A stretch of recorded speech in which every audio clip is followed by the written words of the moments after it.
My daughter-in-law ignored me on vacation, so I took matters into my own hands, and chaos ensued. I was folding laundry when the phone rang. It was a Tuesday in October, the kind of Tuesday that feels like every other Tuesday you have lived for 68 years. The sun came through the kitchen window the same way it always did. The coffee maker beeped the same way it always beeped. I remember those small things, because after that phone call, nothing ever felt the same again. My name is Margaret, but everyone calls me March. I am 72 years old. I have 2 sons and 1 daughter, 4 grandchildren, a husband named Richard who I married when I was 23. We have a house in the suburbs outside Portland, a 2-story colonial with blue shutters and a garden I planted myself. That garden was my pride. Roses along the fence, lavender by the back porch, a little patch of tomatoes that never grew right, but I loved them anyway. I spent 40 years in that house. I raised my children in that house. I buried my mother's ashes under the maple tree in the backyard.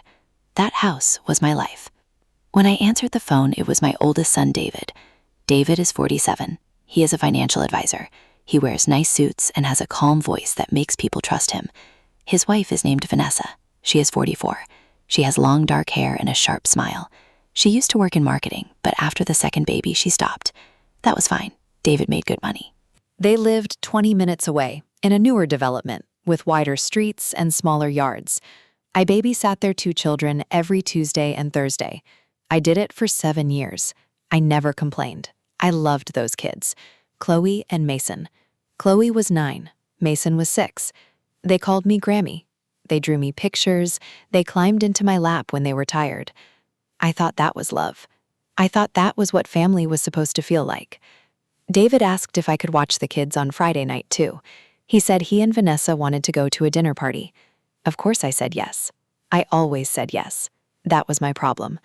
I said yes so many times that I forgot the word no existed. Richard was watching television in the living room. He retired 2 years ago. He spent most of his time in his recliner watching westerns and falling asleep. He was a good man, quiet, steady. Not the kind of husband who surprised you with flowers, but also not the kind who forgot your birthday. We had a rhythm. It was comfortable. It was fine. I don't know when fine stopped being enough for me. Maybe it never was enough. Maybe I just told myself it was. Friday came. I drove to David's house at 6 o'clock. The house was white with black shutters, a big porch with rocking chairs, a chalkboard by the front door that said welcome. I had a key. I always had a key. When I walked in the house smelled like cinnamon and something else, something sharp. Perfume. Vanessa's perfume. She wore expensive things. Chanel. Dior. Things I could never afford. She came down the stairs in a black dress. Her hair was curled, her lips were red. She smiled at me, but the smile didn't reach her eyes. It never reached her eyes anymore. I didn't notice that then. I notice it now, every time I close my eyes. "Thanks, Mom," she said. She always called me Mom, even though I asked her to call me Marge. It felt strange, like she was practicing for something, like she was trying on a version of herself that wasn't real. David came out of the bedroom, adjusting his cufflinks. He kissed me on the cheek. He smelled like whiskey and mint. "We won't be late," he said.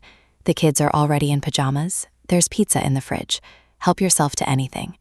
Then they left. The door closed, the lock clicked, and I was alone with Chloe and Mason. We watched a movie, something about a talking dog. Chloe fell asleep on the couch. Mason wanted to build a fort with blankets, so we did. I sat on the floor with him and we stacked pillows and draped sheets over chairs. He laughed. His laugh was so pure, so unbroken. I remember thinking that I would do anything to protect that laugh. I didn't know then that the people I would need to protect him from were his own parents, or maybe just one of them. I didn't know anything yet. At 11 o'clock, I put Mason to bed. I tucked him in. I kissed his forehead. He grabbed my hand and said, "Grammy, stay until I fall asleep." So I stayed. I sat on the edge of his bed in the dark and listened to his breathing slow down. Children are so trusting. They assume the world is safe because the adults in their lives tell them it is. I wonder when Mason stopped trusting. I wonder if he ever will again. I went downstairs to clean up the blankets and pillows. The house was quiet. Too quiet. I walked past David and Vanessa's bedroom and noticed the door was slightly open. I never went into their room. I respected their privacy. But something made me stop. A feeling, a pull. I don't know how to explain it. It was like the house was holding its breath. I pushed the door open, just a little, just to see if the window was open because I felt a draft. That's what I told myself. The window was closed, but on the nightstand there was a folder, a manila folder, thick, stuffed with papers. I shouldn't have looked. I know I shouldn't have looked. But my name was written on the front, in David's handwriting. Mom. Just 3 letters. Mom. I opened the folder. My hands were shaking. I didn't know why. Maybe some part of me already knew. The first page was a deed. My house. The house I had lived in for 40 years. The house I raised my children in. The house where Richard and I planned to grow old together. The deed had been transferred. The signature was mine. Except I never signed anything. I looked closer. The signature was close. Very close. But the M was wrong. My M always had a loop.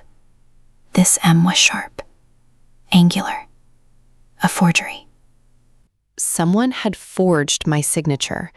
The second page was a power of attorney document, also signed by me, also forged. The third page was a will, my will, the one I had signed 10 years ago, leaving everything to Richard. But this was different.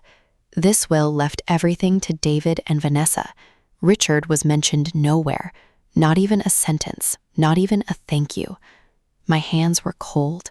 My chest felt like someone was sitting on it. I turned to the fourth page. It was a letter, typed, addressed to David from Vanessa. I read it standing in their bedroom at midnight, with the sound of my own heartbeat pounding in my ears. The letter said that Vanessa had been planning this for 3 years. 3 years. She said I was too old to manage my own affairs. She said Richard was senile, which was a lie. Richard was forgetful, but he wasn't senile. She said the house should have been theirs a long time ago because they were the ones with children, and I was just taking up space. Those were her words, taking up space. She said they would put me in a facility once the paperwork was finalized.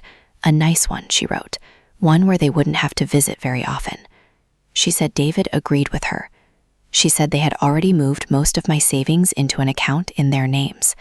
She said by the time I noticed it, it would be too late, because I would be in a home and no one would believe me anyway. I read that letter 3 times. Each time the words got heavier. Each time the room got smaller. I thought about all the Tuesdays and Thursdays, all the meals I cooked, all the diapers I changed, all the school pickups when Vanessa was too tired, all the times I gave them money for vacations and car repairs and new furniture. I gave them $20,000 when they bought that house. $20,000. I gave it freely. I never asked for it back. I thought that was what mothers did. I thought I was building something. I was just building my own prison. I put the folder back exactly where I found it. I closed the bedroom door. I walked downstairs. I sat on the couch and stared at the wall for a long time. I didn't cry. I didn't scream. I just sat there. The house was dark. The clock on the wall ticked. Each tick felt like a small hammer hitting my chest. At some point, I must have fallen asleep, because I woke up to sunlight and the sound of Chloe calling my name. "Grammy, Grammy, wake up." I made her breakfast. I poured cereal into a bowl. I cut an apple into slices. I did all the normal things while my mind was drowning. David and Vanessa came home at 9 in the morning. They looked tired, happy. Vanessa was still wearing her dress from the night before. David had a stain on his shirt. They didn't ask how the night went. They didn't thank me. Vanessa just said the kids need to be at soccer by 10. David handed me $20 for pizza. $20 for 7 years of free babysitting. I took the money.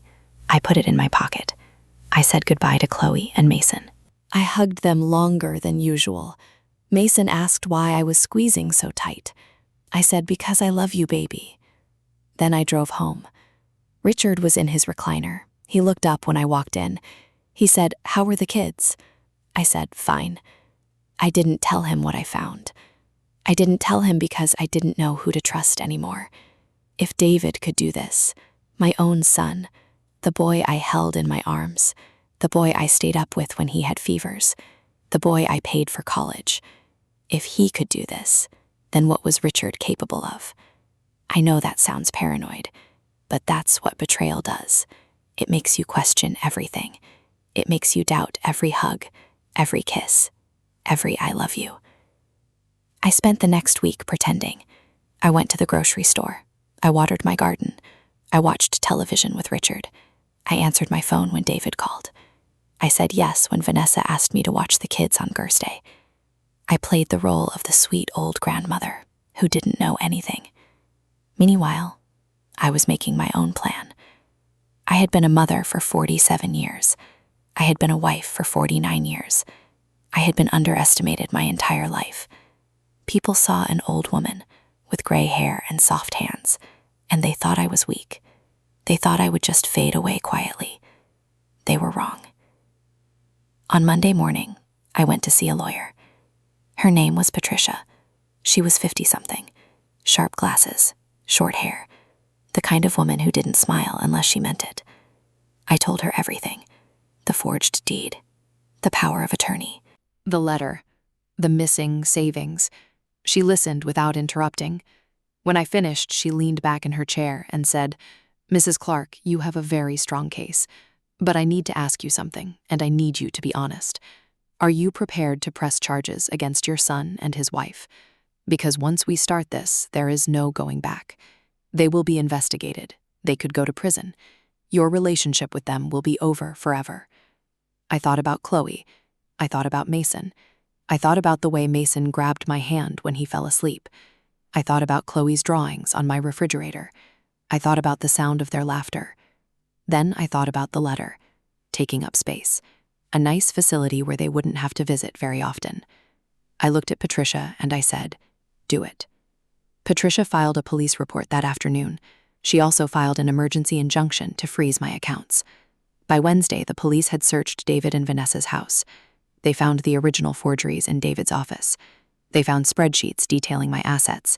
They found emails between David and a woman named Linda, who worked at a title company. Linda had helped them transfer the deed. Linda had been paid $5,000 in cash. Linda was now facing charges too. David called me that night. He was crying. I had never heard my son cry like that. Not when his dog died when he was 12. Not when he got rejected from his first-choice college. He was sobbing. He said, "Mom, I'm sorry. I didn't want to do it. Vanessa pushed me. She said we needed the money. She said you wouldn't miss it. She said you were going to die soon anyway." I sat in my kitchen, listening to my son say that his wife thought I was going to die soon. I didn't cry. I didn't scream. I just said, "David, you are 47 years old. You made a choice. You chose money over your mother. That is not Vanessa's fault. That is yours." He hung up. Vanessa did not call. She sent a text, a long text full of anger and blame. She said I was a bitter old woman who couldn't stand to see anyone happy. She said I had ruined her marriage and her children's lives. She said I would rot in that house alone and no one would come to my funeral. I read the text twice. Then I deleted it. Then I called Patricia and asked if that counted as harassment. Patricia said yes. She added it to the file. The next few months were a blur of court dates and depositions and meetings with lawyers. Richard finally asked what was happening. I told him everything. He didn't say much. He just put his hand on mine and held it. That was the most comfort I got from anyone during that entire time. My daughter Sarah lived in Colorado. She flew out when she heard the news. She sat with me in the kitchen and we drank tea, and she told me I did the right thing. But I could see the pain in her eyes. She loved her brother. She still loved him, even after everything. That's the thing about family. You can't just turn it off. The love stays even when it hurts, especially when it hurts. The case went to court in March. I sat in the front row. David and Vanessa sat on the other side of the room. They didn't look at me. Vanessa had cut her hair short. She looked older, harder. David looked like a ghost, pale, thin. His suit hung off him like it belonged to someone else. The prosecution presented the evidence, the forged documents, the emails, the testimony from Linda, who had flipped and agreed to cooperate in exchange for a lighter sentence. Then David took the stand. He admitted to everything. He said he knew it was wrong, but he felt trapped. He said Vanessa threatened to leave him if he didn't go along with the plan. He said he just wanted to keep his family together. The judge was a woman, probably in her 60s. She looked at David with something like pity. Then she looked at Vanessa. Vanessa's face was stone. She didn't cry. She didn't apologize. She just stared straight ahead like she was watching a movie she didn't care about. The judge found them both guilty. David got 3 years of probation and 200 hours of community service. Vanessa got 18 months in prison. The judge said Vanessa had been the driving force behind the scheme. She said David was a coward, but not a criminal mastermind. She ordered them to repay every cent they had stolen, over $200,000, plus legal fees, plus damages for emotional distress. When the judge read the sentence, Vanessa finally reacted. She turned around and looked at me. Her eyes were black, cold. She said nothing. She just looked at me like I was something she had stepped in. Then she was led away in handcuffs. David sat down and put his head in his hands. I wanted to go to him. Every instinct in my body screamed at me to go to my son and hold him and tell him it was okay. But I didn't. I couldn't, because it wasn't okay. It would never be okay. After the trial, I went home. Richard was waiting in his recliner. He asked if I wanted dinner. I said no. I went upstairs to our bedroom and lay down on the bed. The ceiling was white. There was a crack in the corner that I had been meaning to fix for years. I stared at that crack until the sun went down. Then I stared at it some more. That was the night I realized I had lost my son.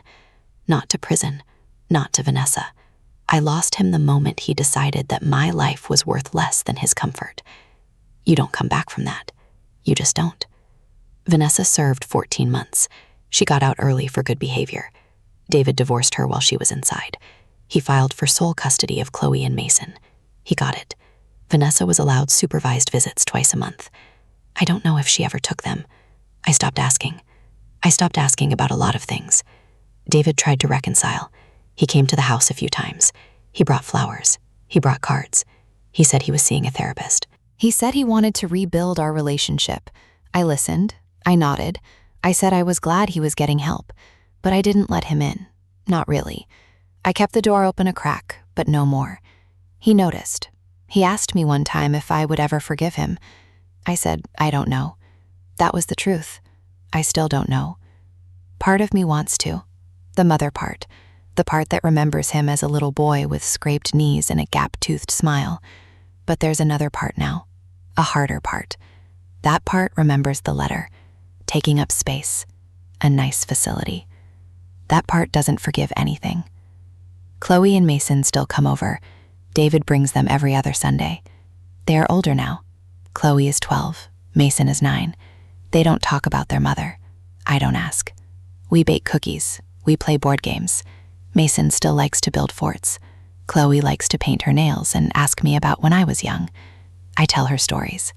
I tell her about falling in love with Richard, about my first job, about the time I met a famous singer at a gas station in 1972. She laughs.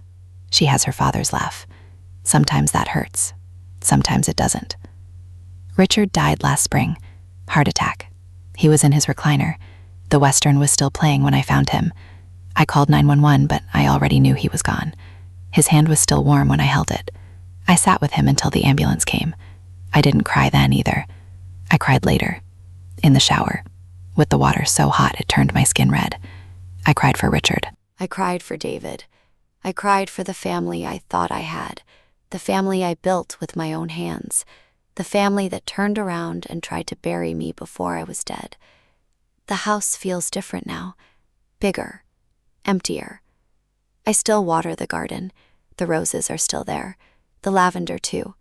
The tomatoes still don't grow right. I sit on the back porch in the evenings and watch the sun go down. I think about my mother buried under the maple tree. I think about Richard in his recliner. I think about David's face in the courtroom. I think about Vanessa's cold black eyes. I think about Chloe and Mason and whether they will ever know the full story. Part of me hopes they will. Part of me hopes they won't.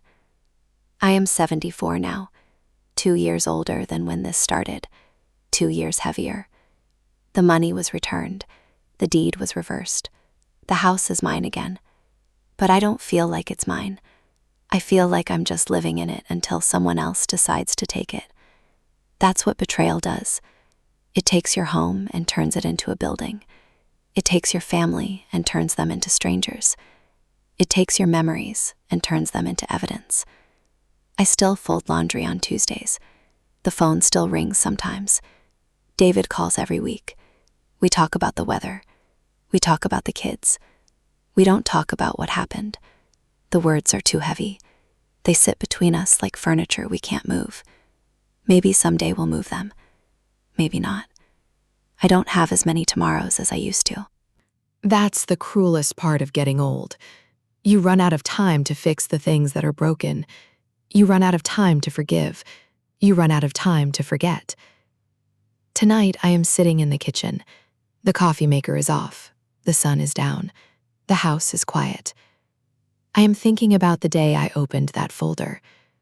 I am thinking about how my life split into two halves, before the folder, after the folder. I can still feel the paper in my hands, the weight of it, the smell of it, the way my eyes moved across the words, taking up space. I wasn't taking up space.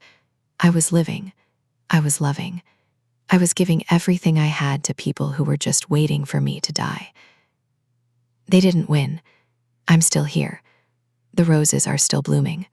The laundry is still folded. The coffee still gets made every morning. But something inside me died in that bedroom. Something that will never come back. Trust, maybe. Or innocence. Or the simple belief that love means something. That it protects you. That it keeps you safe. Love doesn't protect you. Love makes you vulnerable. Love opens the door and lets them in. And sometimes they bring a folder. And sometimes your name is on it. And sometimes the world ends not with a bang, but with the sound of your own son saying nothing at all. I take a sip of cold coffee. I look out the window at the dark yard. Somewhere out there, Vanessa is free. Somewhere out there, David is trying to be a good father. Somewhere out there, Chloe and Mason are growing up. And somewhere in this house, I am still waiting for the phone to ring with news that isn't bad. I am still waiting for an apology that feels real. I am still waiting to feel safe in my own skin. I don't know if that day will ever come, but I am still here, folding laundry, watering roses, drinking cold coffee.